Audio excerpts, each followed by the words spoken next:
Hello everyone. कैसे हैं आप लोग? आई होप बेटा सभी ठीक होंगे। देखिए बेटा, हम पढ़ रहे हैं स्ट्रेट लाइन और आज हमारे पास है लेक्चर नंबर 8। इससे पहले बेटा हमने लेक्चर नंबर 7 पढ़ा था और लेक्चर नंबर 7 में हमने पढ़ा था कि किसी भी जनरल इक्वेशन को अगर हमको रिड्यूस करना है किसमें, बोलो किसमें बताया था? स्लोप इंटरसेप्ट फॉर्म में। तो लास्ट जो टॉपिक था वो था बेटा रिड्यूसिंग जनरल इक्वेशन इनटू किसमें, बोलो स्लोप इंटरसेप्ट फॉर्म में। आज जो हमारे पास टॉपिक है बेटा वो है इंटरसेप्ट फॉर्म। ठीक, तो हमारे पास क्या है देखो, अगर कोई बच्चा नया जुड़ रहा है और उसको बेटा लास्ट वीडियो देखना है तो ऊपर आई बटन पे जाके देख सकता है। आइए शुरू करते हैं बेटा आज का topic, reducing general equation, general equation of a line into intercept form, intercept form. देखो भैया, क्या मतलब है इसका? तो देखो, आप लोगों को पता है कि कोई भी जनरल इक्वेशन, जब हम जनरल इक्वेशन की बात करते हैं तो जनरल इक्वेशन क्या होती है? X plus b y plus c is equal to zero. और जब हम इंटरसेप्ट फॉर्म की बात करते हैं तो इंटरसेप्ट फॉर्म क्या होती है? X upon a plus y upon b is equal to one. ठीक, यहाँ पे बेटा ये जो ए और बी है, ये जो ए है ये होता है एक्स इंटरसेप्ट, एक्स इंटरसेप्ट, और ये जो बी है ये होता है बेटा वाई इंटरसेप्ट। पता है इतनी बात? जब हमने ये फॉर्म पढ़ी थी तब हमने आपको बताया था। अब क्या करना है बेटा, ये जो जनरल इक्वेशन है इसको हमने इस फॉर्म में बनाना है। तो देखो, इस फॉर्म में बनाने के लिए सबसे पहले राइट हैंड साइड में क्या दिखाई दे रहा है आपको? वन। और इधर क्या है? जीरो। तो पहले क्या करो, इस सी को इधर लेके आओ। तो देखो ये हो गया बेटा आपके पास x plus b y is equal to minus c. अब क्या करोगे बेटा कि आप माइनस सी से पूरी इक्वेशन को डिवाइड करोगे। तो देखो, जब आप पूरी इक्वेशन को माइनस सी से डिवाइड करोगे तो ये हो जाएगा a upon minus c into x plus ये हो जाएगा b upon minus c into y is equal to ये हो जाएगा minus c upon minus c. Minus से माइनस कैंसिल, सी से सी कैंसिल। तो आपके पास आया माइनस ए अपॉन सी।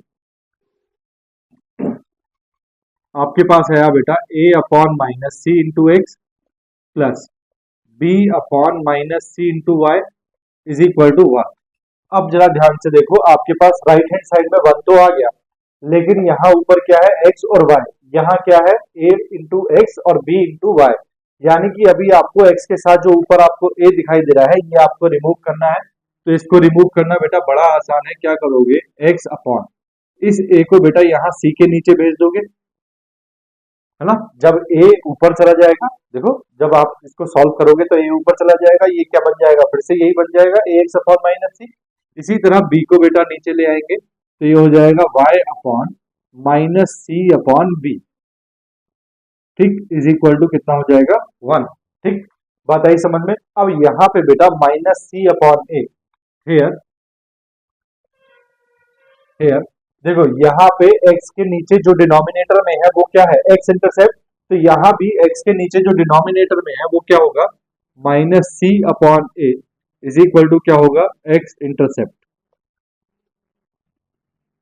x intercept.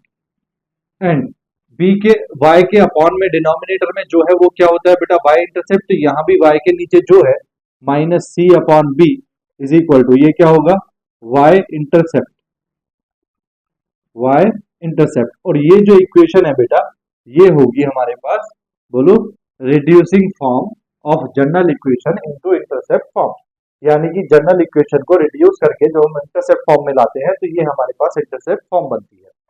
ठीक है, चलो क्वेश्चन देखते हैं। देखो, जैसे कि हमें क्वेश्चन दिया है बेटा, the equation of a line,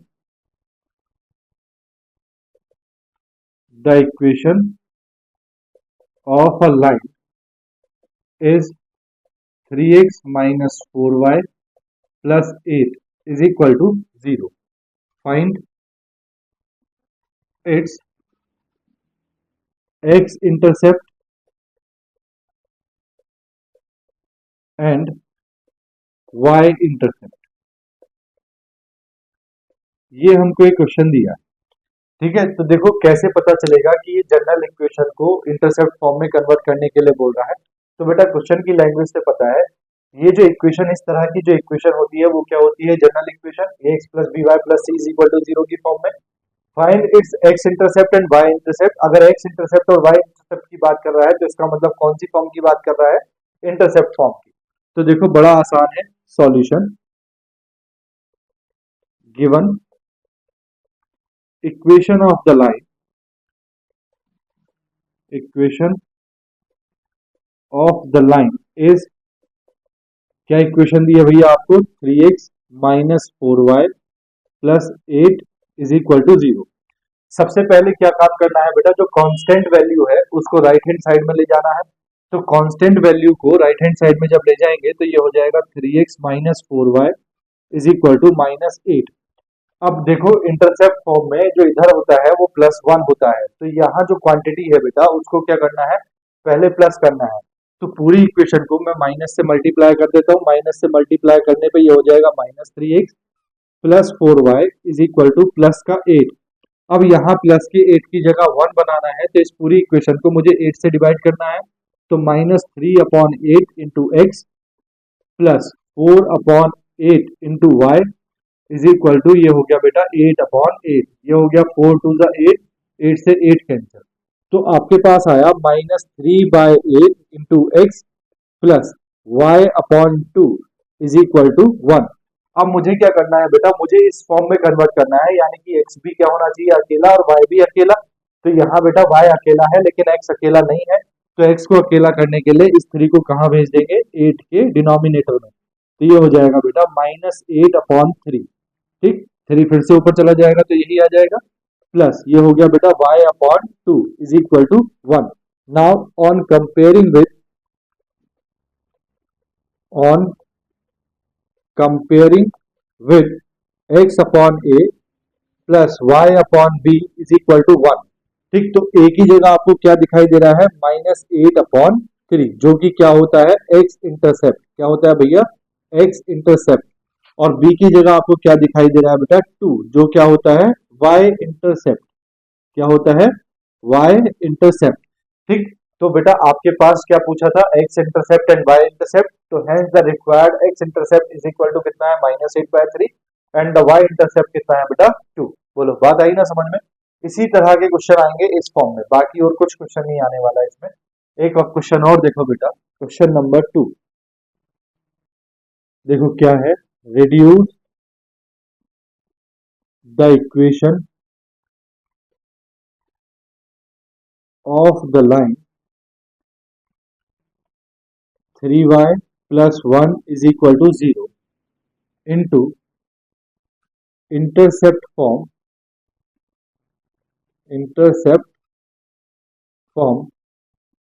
and find its intercepts, cuts on the axis। देखो बेटा क्वेश्चन की लैंग्वेज से पता चल जाना चाहिए कि क्या पूछ रहा है। फाइंड इट्स इंटरसेप्ट्स बोला है, कट्स ऑन द एक्सिस नहीं बोला, एक्सिस बोला है। इसका मतलब दोनों एक्सिस पे पूछा है, यानी कि इंटरसेप्ट पूछा है तो एक्स इंटरसेप्ट भी और वाई इंटरसेप्ट भी दोनों पूछा है। अगर यहाँ बोलता फाइंड इट्स वाई इंटरसेप्ट तो एक इंटरसेप्ट निकलता, अगर पूछता फाइंड इट्स एक्स इंटरसेप्ट तो एक इंटरसेप्ट निकलता। अब बोला है find its intercept cuts on the axis, यानी कि दोनों इंटरसेप्ट फाइंड करने हैं। देखो बेटा solution, given equation of the line, equation of the line is, क्या इक्वेशन दी है भैया आपको, 3y plus 1 is equal to 0। इस इक्वेशन को बेटा आपने इस फॉर्म में कन्वर्ट करना है, तो सबसे पहले 1 इधर जाएगा, कांस्टेंट वैल्यू को इधर लेके जाएंगे, तो ये हो जाएगा 3y इज इक्वल टू -1। अब बेटा ये जो -1 है इसको प्लस का 1 बनाना है, क्योंकि इंटरसेप्ट फॉर्म में क्या होता है, +1 होता है। तो इसको प्लस का 1 बनाएंगे तो इसको माइनस से मल्टीप्लाई कर देंगे, -3y इज इक्वल टू +1 हो गया। अब क्या करेंगे बेटा, y का जो कॉफिशिएंट है, देखो यहाँ पे x नहीं है, क्या नहीं है, x नहीं है, तो इसका मतलब यहाँ पे बेटा x इंटरसेप्ट होगा ही नहीं, क्योंकि यहाँ x की वैल्यू ही नहीं है। यहाँ पे क्या है -3y, क्या है -3y। अब इस y को बेटा हमने क्या करना है, इस 3 को कहाँ भेजना है, y के डिनोमिनेटर में। तो कैसे भेजेंगे, तो इसको लिखेंगे y अपॉन -1/3, ठीक, इज इक्वल टू 1। देखो ये 3 फिर से ऊपर चला जाएगा तो ये -3y इज इक्वल टू 1 बन जाएगा।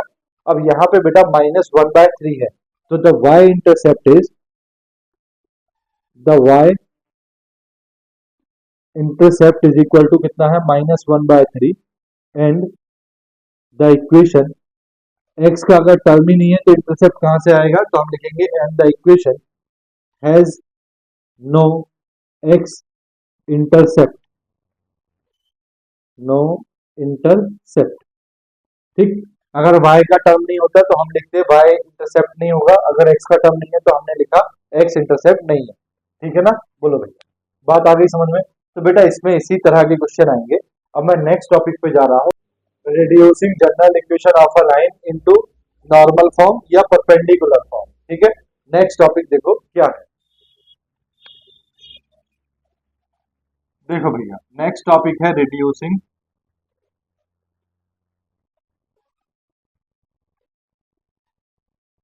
जनरल इक्वेशन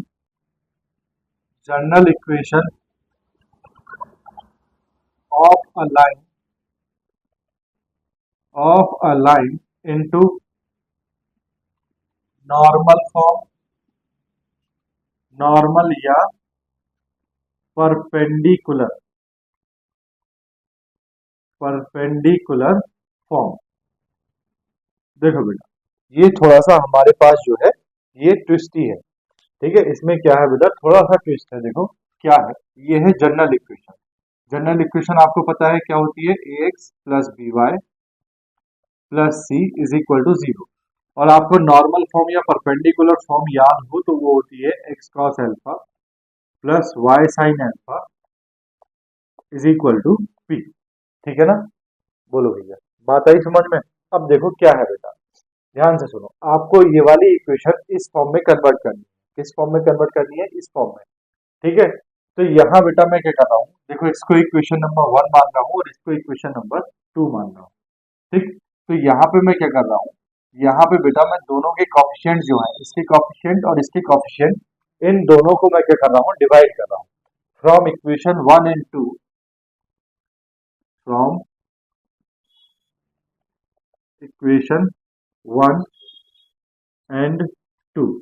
देखो बेटा इक्वेशन 1 और 2 से मैंने लिया a अपॉन, यहां से बेटा मैंने लिया cos अल्फा, क्योंकि x का कोएफिशिएंट कितना है, cos alpha is equal to, यहां से मैंने बेटा b और यहां से बेटा मैंने y का कोएफिशिएंट sin अल्फा, तो इसको लिखा मैंने b upon sin alpha, b upon sin alpha is equal to, यहां से बेटा मैंने c और यहां से मैंने लिया बेटा p, कितना लिया p, तो c अपॉन p, ठीक। देखो बेटा मैं क्या कह रहा हूं, ये दोनों इक्वेशन जो है, ये ax plus b y plus c is equal to 0 और ये x cos alpha plus y sin alpha is equal to p, ये दोनों इक्वेशन किसको रिप्रेजेंट कर रही है, मान लो ये दोनों इक्वेशन रिप्रेजेंट कर रही है किसको बेटा, एक ही लाइन को। किसको रिप्रेजेंट कर रही है, एक ही लाइन को, ठीक है। तो मैं इसको लिख देता हूं equation of same line, equation of same line, ठीक है। अब जरा ध्यान से देखो बेटा, ये इज इक्वल टू में p था, अब ये जो c है ये c इधर है, तो अगर मैं c को इधर लेके जाऊं तब कंपेयर करेंगे ना, तो x plus b y is equal to minus c, इसको बोलते हैं इक्वेशन नंबर 1, ठीक। अब मैंने क्या करना है बेटा, ये minus c upon p, a upon cos alpha, देखो a upon cos alpha, b upon sine alpha, b upon sine alpha और minus c upon p, minus c upon p, इनकी वैल्यू बेटा एक ही होगी। क्यों होगी, देखो ये भी एक ही इक्वेशन को रिप्रेजेंट कर रहा है, कोई भी लाइन है वो एक ही इक्वेशन को, ये भी एक इक्वेशन को रिप्रेजेंट कर रहा है और ये भी इक्वेशन जो है उसी लाइन को रिप्रेजेंट कर रही है, ये भी एक लाइन को रिप्रेजेंट कर रही है और ये भी उसी लाइन को रिप्रेजेंट कर रही है, दोनों सेम लाइन को रिप्रेजेंट कर रहे हैं। इसका मतलब बेटा यहाँ x की जो भी वैल्यू होगी, x के कोएफिशिएंट की जो भी वैल्यू होगी और यहाँ x के कोएफिशिएंट की जो भी वैल्यू होगी उनका रेशियो, यहाँ b का जो कोएफिशिएंट है, सॉरी y का जो कोएफिशिएंट है b और यहाँ y का जो कोएफिशिएंट है साइन अल्फा उसका रेशियो, यहाँ जो माइनस सी है माइनस सी और यहाँ जो वैल्यू है बेटा p उसका रेशियो, ये तीनों क्वांटिटी बेटा कैसी होंगी, इक्वल होंगी। कैसी होंगी, इक्वल। क्योंकि इसमें भी वही वैल्यू आएगी और इसमें भी वही वैल्यू आएगी। इक्वेशन दोनों में कैसी आनी है, सेम। वैल्यूज कैसी आनी है, सेम। ठीक, अब क्या कर रहा हूं बेटा, मैं एक बार इसको फर्स्ट, इसको सेकंड और इसको थर्ड। ठीक, तो एक बार तो बेटा मैं first is equal to second कर रहा हूँ, सॉरी थर्ड कर रहा हूँ। तो ये है आपके पास a upon cos alpha is equal to minus c upon p. यहां से अगर मैं कॉस एल्फा की वैल्यू निकालूं तो कॉस एल्फा की वैल्यू देखो क्या आएगी, ए पी अपॉन माइनस सी, तो माइनस यहां लगा देता हूं, ये आ गया। एक बार मैं क्या कर रहा हूं बेटा, second is equal to third कर रहा हूं। ठीक, तो यहाँ पे आपके पास है b upon sine alpha is equal to minus c upon P.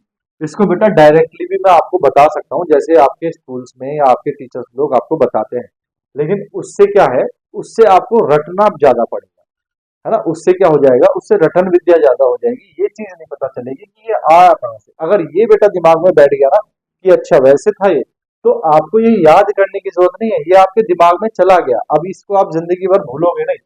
देखो क्या है, बी अपॉन साइन अल्फा, यहाँ से मुझे साइन अल्फा की वैल्यू निकालनी है। तो साइन अल्फा की वैल्यू कितनी आ जाएगी भैया, ये हो जाएगा बीपी अपॉन माइनस सी, तो माइनस यहाँ लगा देता हूँ, ये हो गया बीपी अपॉन सी।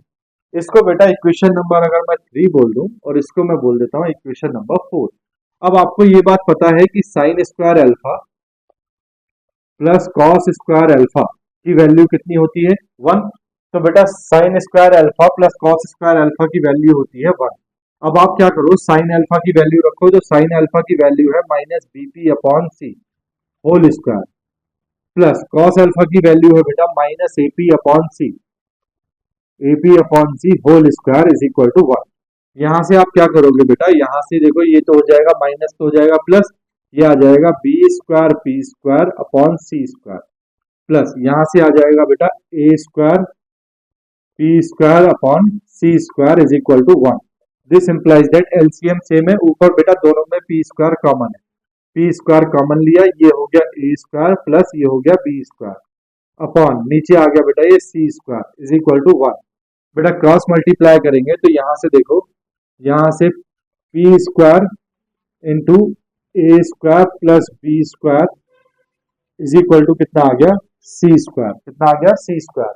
यहां से बेटा मुझे क्या करना है, पी स्क्वायर की वैल्यू निकालनी है, तो p square is equal to आ गया c square upon a square plus b square, कितना आ गया, a square plus b square. अब देखो बेटा यहां से अगर मैं p की वैल्यू निकालूं तो p की वैल्यू हो गई square root of c square plus a square plus b square, यही तो वैल्यू हो गई। ठीक है, अब बेटा स्क्वायर रूट से बाहर जो वैल्यूज आती है वो प्लस माइनस की आती है, किसकी, प्लस माइनस की। तो p is equal two plus, यहां से देखो सी स्क्वायर से तो c बाहर आ जाएगा, अपॉन में क्या आएगा, square root of a square plus b square, क्या आएगा, square root of a square plus b square. ठीक, ये वैल्यू किसकी आई भैया, पी की, किसकी वैल्यू आई, पी की। अब जरा ध्यान से देखो बेटा, तो जो माइनस वाली बात मैंने बताई है, p is equal to minus c upon square root of a square plus b square, इसको नहीं लेंगे, इसको नहीं लेंगे। क्यों नहीं लेंगे, क्योंकि पी क्या है बेटा, P is a distance, distance since it never negative, है ना। पी क्या है, पी डिस्टेंस है बेटा, क्या कौन सी डिस्टेंस है, जब मैंने आपको नॉर्मल फॉर्म पढ़ाया था तो मैंने आपको बताया था पी क्या होती है, डिस्टेंस होती है। कौन सी डिस्टेंस होती है, ओरिजिन से लेके और लाइन तक की, जहां हमें लाइन दी है, लाइन की डिस्टेंस है बेटा, कहां से, ओरिजिन से, तो ओरिजिन से परपेंडिकुलर डिस्टेंस है कहां की, लाइन की। तो ये पी डिस्टेंस होती है और पी कभी भी निगेटिव नहीं हो सकता, इसके लिए स्क्वायर रूट की निगेटिव वैल्यू को छोड़ देते हैं और p की वैल्यू कितनी आ जाती है, c upon square root of a square plus b square. तो यहाँ बेटा p की वैल्यू आपके पास आ गई कितनी, c upon square root of a square plus b square, यानी कि p is equal to c upon square root of, देखो बेटा c जो है, जो c है वो c क्या है, वो c है बेटा कांस्टेंट वैल्यू, क्या है, कांस्टेंट वैल्यू। ठीक, a क्या है बेटा, a है आपके पास कॉफिशिएंट ऑफ x का स्क्वायर, प्लस b क्या है आपके पास, कॉफिशिएंट ऑफ y का स्क्वायर। ठीक, बोलो भैया बात आई समझ में या नहीं। ठीक है, तो यहाँ आप p की वैल्यू निकालना सीखे। p की वैल्यू क्या आएगी, c upon square root of a square plus b square.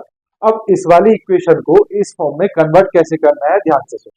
देखो बेटा, ये जो मेथड है करने का, क्या जनरल फॉर्म को किसमें, नॉर्मल फॉर्म में कन्वर्ट करने का जो मेथड है, उसको मैं लिख रहा हूं स्टेप बाय स्टेप। सबसे फर्स्ट स्टेप क्या करना है बेटा आपको, taking constant value. Constant value बेटा मैं c की बात कर रहा हूं।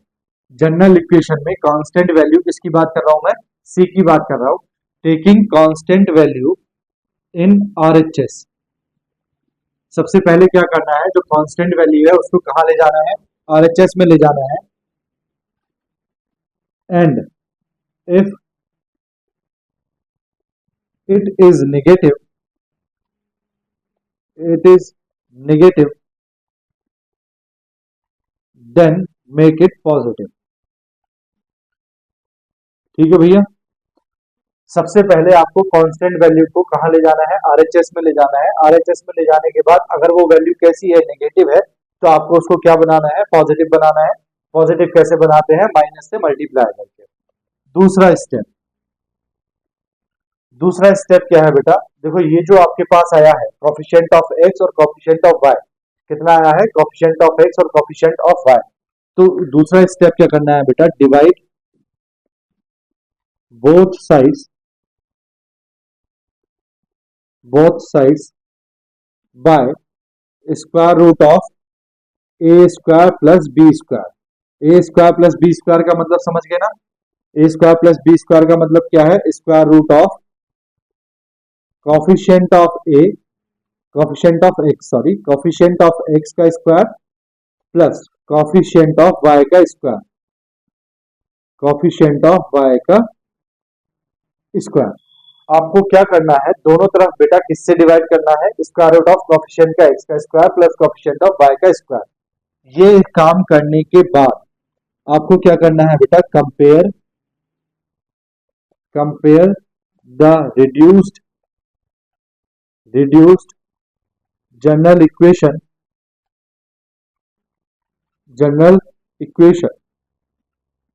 By x cos alpha plus y sine alpha is equal to p. अब आपको क्या करना है बेटा, जो भी इतना काम करने के बाद में जितनी भी आपने जनरल इक्वेशन रिड्यूस की है, उसको बेटा आपको किससे कंपेयर करना है, x cos alpha plus y sine alpha is equal to p से कंपेयर करना है। ठीक है, इसको बेटा मैं इधर लिख देता हूं, by x cos alpha plus y sine alpha is equal to p. इससे आपने कंपेयर करना है, कंपेयर करके आपके पास क्या आ जाएगा बेटा, स्टेप 4 ऑन कंपेयरिंग आपके पास बेटा कॉस एल्फा की वैल्यू आ जाएगी, cos alpha is equal to क्या, आपके पास बेटा साइन एल्फा की वैल्यू आ जाएगी, sine alpha is equal to क्या, और आपके पास बेटा पी की वैल्यू आ जाएगी, पी इज इक्वल टू क्या। ठीक, जब आपके पास x cos alpha sine alpha और पी की वैल्यू आ गई, तो इसका मतलब बेटा आप उस किसमें कन्वर्ट कर लोगे, उसको बोलो किसमें कन्वर्ट कर लोगे, नॉर्मल फॉर्म में कन्वर्ट कर लोगे। ठीक है, चलो देखते हैं कैसे। मैं इस साइड को रब करके इसके क्वेश्चंस लिखता हूँ। ठीक है, ये वाली साइड रब कर दूं बेटा, स्क्रीनशॉट ले लिया आपने, ले लिया, देखो मैं इस साइड को रब कर दूं।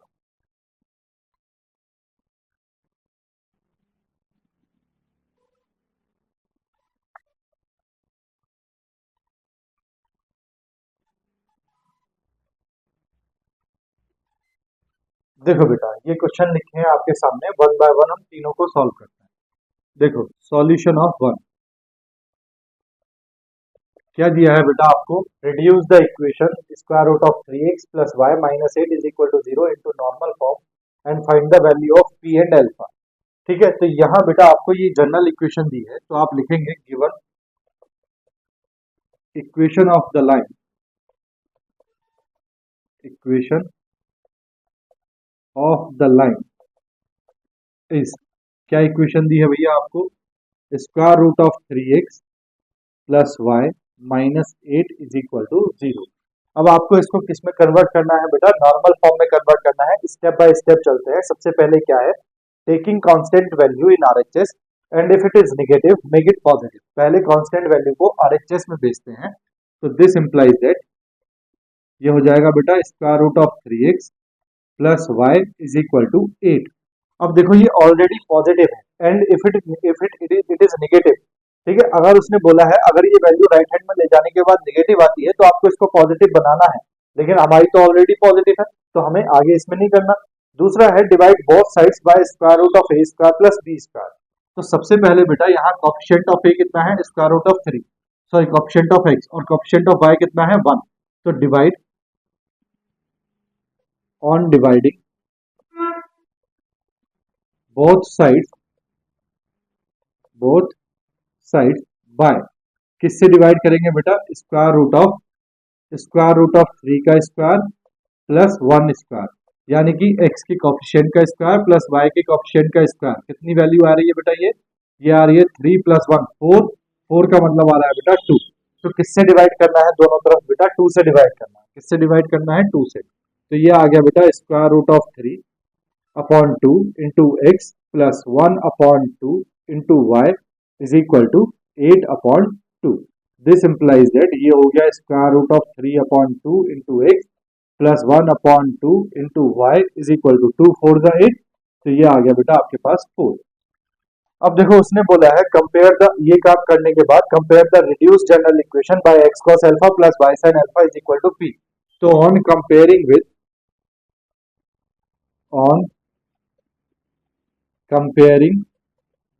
With x cos alpha plus y sin alpha is equal to p। देखो बेटा यहाँ x की जगह तो x है, लेकिन cos अल्फा की जगह कितना दिखाई दे रहा है आपको, square root of 3/2। cos alpha is equal to कितना दिखाई दे रहा है, square root of 3/2। And sin alpha कितना दिखाई दे रहा है बेटा, sin अल्फा y की जगह तो y है, sin अल्फा की जगह कितना है 1/2। एंड p कितना दिखाई दे रहा है बेटा आपको 4। तो p की वैल्यू तो आपके पास निकल के आ गई 4, आपको निकालनी है अल्फा की वैल्यू। अब बेटा बस ये बात याद रखने की है, आपको अल्फा की वैल्यू निकालते हुए ध्यान देना है किस बात का। देखो आपके पास बेटा 4 क्वाड्रेंट होते हैं। पहले क्वाड्रेंट में बेटा दोनों सारे पॉजिटिव होते हैं, यानी कि कॉस अल्फा और साइन अल्फा दोनों पॉजिटिव होंगे। तो साइन अल्फा भी पॉजिटिव है और कॉस अल्फा भी पॉजिटिव, ठीक। दूसरे क्वाड्रेंट में बेटा सेकंड क्वाड्रेंट में साइन अल्फा जो है वो पॉजिटिव रहेगा और आपका जो कॉस अल्फा है वो नेगेटिव हो जाएगा। तीसरे क्वाड्रेंट में बेटा दोनों नेगेटिव होते हैं, साइन अल्फा भी नेगेटिव होगा और कॉस अल्फा भी नेगेटिव होगा।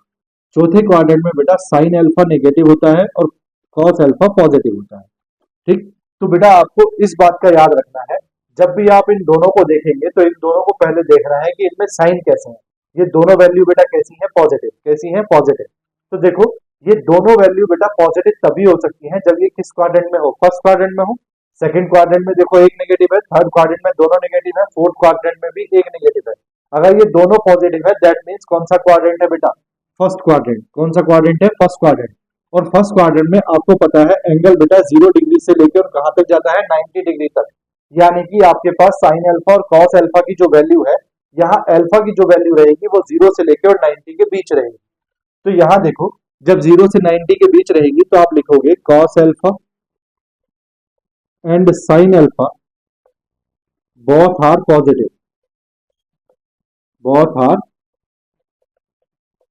positive, hence lie in first quadrant, ठीक।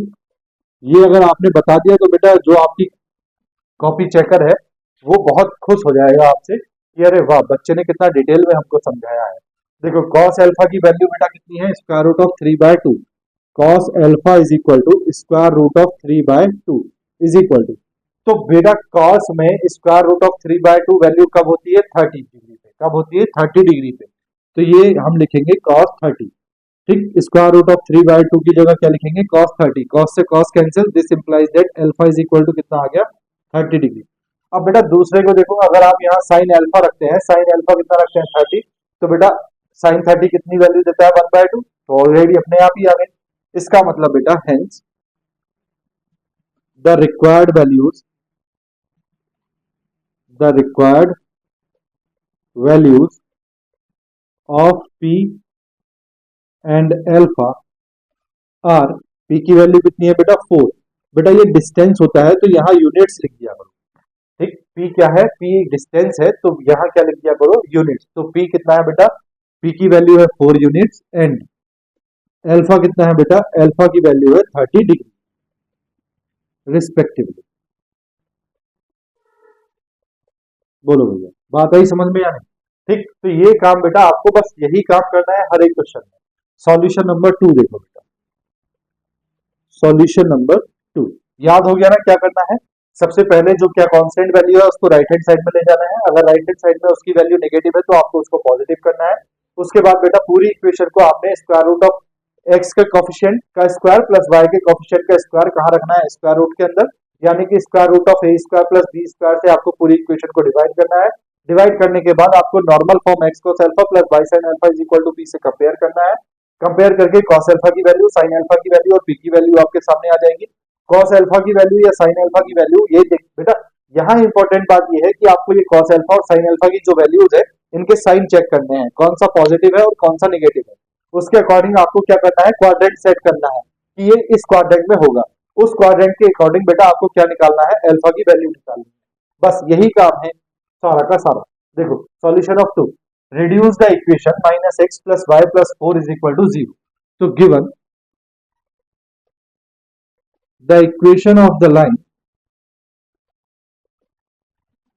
equation of the line, क्या इक्वेशन दी है बेटा आपको, minus x plus y plus 4 is equal to 0। This implies that minus x plus y is equal to minus 4। अब देखो बेटा आपके पास राइट हैंड साइड में ये वैल्यू जो है ये कैसी है, माइनस की है, तो आपको इसको क्या बनाना है, प्लस। तो आप क्या करोगे, माइनस से डिवाइड करोगे तो ये प्लस हो जाएगा। ये बेटा minus y is equal to कितना हो जाएगा, प्लस 4 हो जाएगा। अब आपने यहाँ देखो यहाँ एक्स का कोफिशिएंट कितना है, देखो कोफिशिएंट ऑफ एक्स जिसको बेटा क्या बोला जाता है, ए, कितना है 1, एंड कोफिशिएंट ऑफ y जिसको बेटा क्या बोला जाता है, b, वो कितना है -1। देखो y का जो कोफिशिएंट है वो कितना है, -1। ठीक, x का कोफिशिएंट कितना है 1। तो आपने क्या करना है, on dividing both sides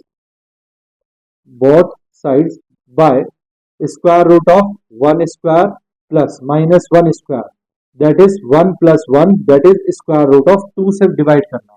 divide करो बेटा, ये हो गया 1 upon square root of 2 into x minus ये हो गया 1 upon square root of 2 into y is equal to ये हो गया बेटा 4 upon square root of 2, 4 upon square root of 2। ठीक, बोलो बेटा इतनी बात समझ में आई? ठीक है, चलो आगे देखो। अब आपको क्या करना है बेटा, ऑन कंपेयरिंग विद,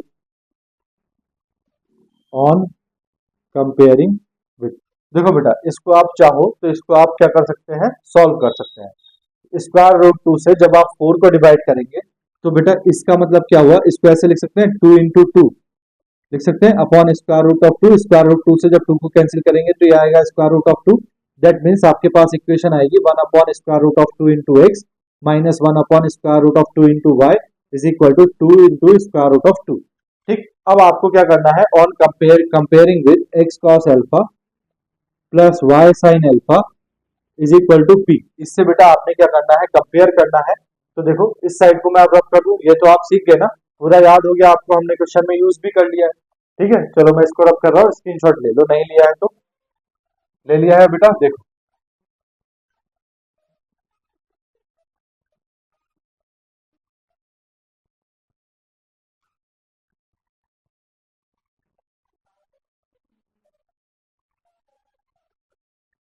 देखो बेटा अब आपने क्या करना है, x की जगह तो आपके पास x है, cos अल्फा की जगह कितना है 1 अपॉन रूट 2। तो cos अल्फा की जगह है आपके पास 1 upon square root of 2, comma sine alpha की जगह कितना है, साइन अल्फा की जगह है -1 अपॉन स्क्वायर रूट ऑफ 2। ठीक, और बेटा p की जगह कितना है, p की जगह है and p is equal to 2 into square root of 2। ठीक, तो p की वैल्यू तो आ गई। अब देखो बेटा, cos अल्फा की वैल्यू है 1/√2 और sin अल्फा की वैल्यू है -1/√2।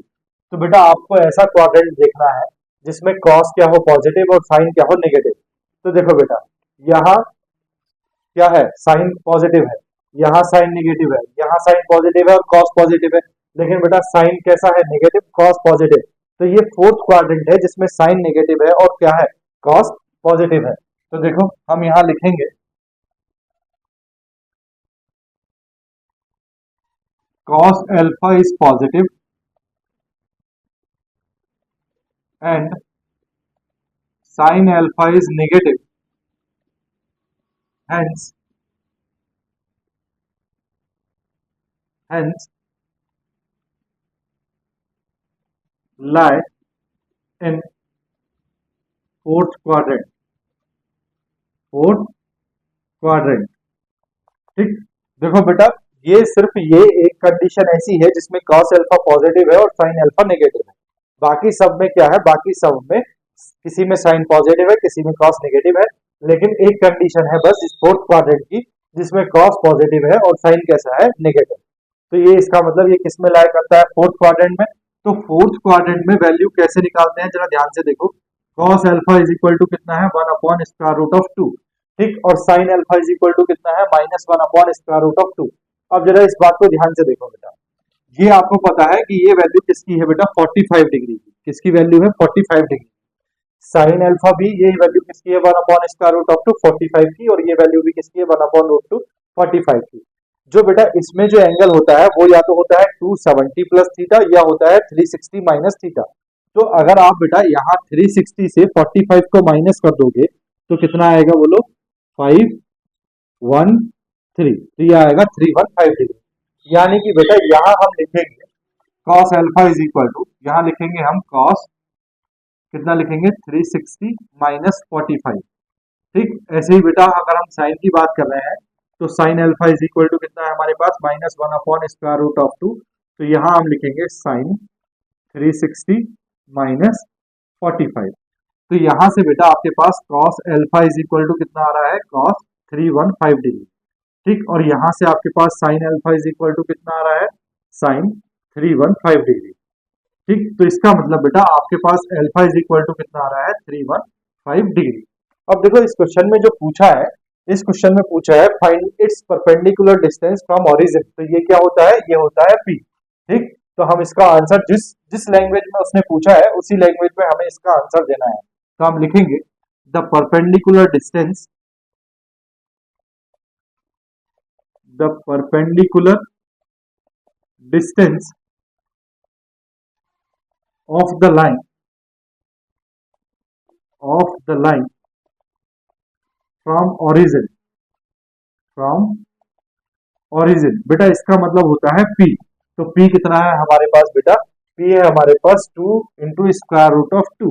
और बेटा ये डिस्टेंस होती है तो इसकी कोई यूनिट होगी तो हम यहाँ लिख देंगे यूनिट्स। ठीक, ये तो इस आ गया इस फर्स्ट पार्ट का आंसर। अब पूछा है the angle between perpendicular and the positive x axis. तो हम लिखेंगे and the angle, angle between perpendicular, perpendicular and the positive x axis is equal to कितना आया है बेटा, 315 डिग्री। ठीक, बोलो भैया बात आई समझ में या नहीं। ठीक है, आ गई हो तो बेटा अब चलते हैं हम सॉल्यूशन ऑफ 3 पे। देखो सॉल्यूशन ऑफ 3, उसने कहा है find the value of theta and p if the equation x cos theta plus y sin theta is equal to p। We get cos theta is equal to -√3/2, sin theta is equal to -1/2 and p is equal to कितना बेटा, 1। तो देखो given है, given cos theta is equal to -√3/2, comma sin theta is equal to -1/2 and p is equal to 1। Sign और cos देखो बेटा दोनों कैसे हैं, नेगेटिव। तो दोनों बेटा कौन से क्वाड्रेंट में नेगेटिव होते हैं, थर्ड क्वाड्रेंट में। तो हम यहां लिखेंगे cos theta and sin theta both are negative, hence lie on third quadrant. इसका मतलब ये बेटा कौन से क्वाड्रेंट में लाई करेंगे, थर्ड क्वाड्रेंट में लाई करेंगे। ठीक है, अब देखो ये अगर थर्ड क्वाड्रेंट में लाई कर रहे हैं तो थर्ड क्वाड्रेंट में एंगल होता है बेटा 180 प्लस थीटा या 270 माइनस थीटा, तो हम 180 प्लस थीटा से बात करेंगे। अब देखो क्रॉस में जो ये √3/2 वैल्यू है बेटा, स्क्वायर रूट ऑफ 3/2 वैल्यू किस एंगल पे होती है, 30 डिग्री पे। किस वैल्यू किस पे होती है, 30 डिग्री पे। साइन की जो 1/2 वैल्यू है ये भी किस पे होती है, 30 डिग्री पे। तो बेटा इस 30 डिग्री को हम 180 में ऐड कर देंगे, क्योंकि थर्ड क्वाड्रेंट में जो एंगल होता है वो होता है 180 प्लस थीटा, तो 180 में 30 को ऐड कर देंगे, कितना आ जाएगा भैया, 210 डिग्री। तो हमारे पास क्या लिखेंगे बेटा, हम cos theta is equal to minus square root of 3/2 is equal to cos 180 plus 30 degree. ठीक, इसी तरह बेटा हम लिखेंगे sine theta is equal to -1/2 is equal to, ये वैल्यू भी लिखेंगे साइन 180 डिग्री प्लस 30 डिग्री। इसका मतलब ये हुआ बेटा कि cos theta is equal to, तो हो गया आपके पास cos 210 डिग्री। ठीक, और इसी तरह आपके पास बेटा sine theta is equal to हो गया साइन 210 डिग्री। दोनों बेटा सेम ही आएंगे, है ना, तो थीटा इज इक्वल टू क्या आएगा, 210 डिग्री। क्या पूछा था उसने, उसने पूछा था find the value of theta and P.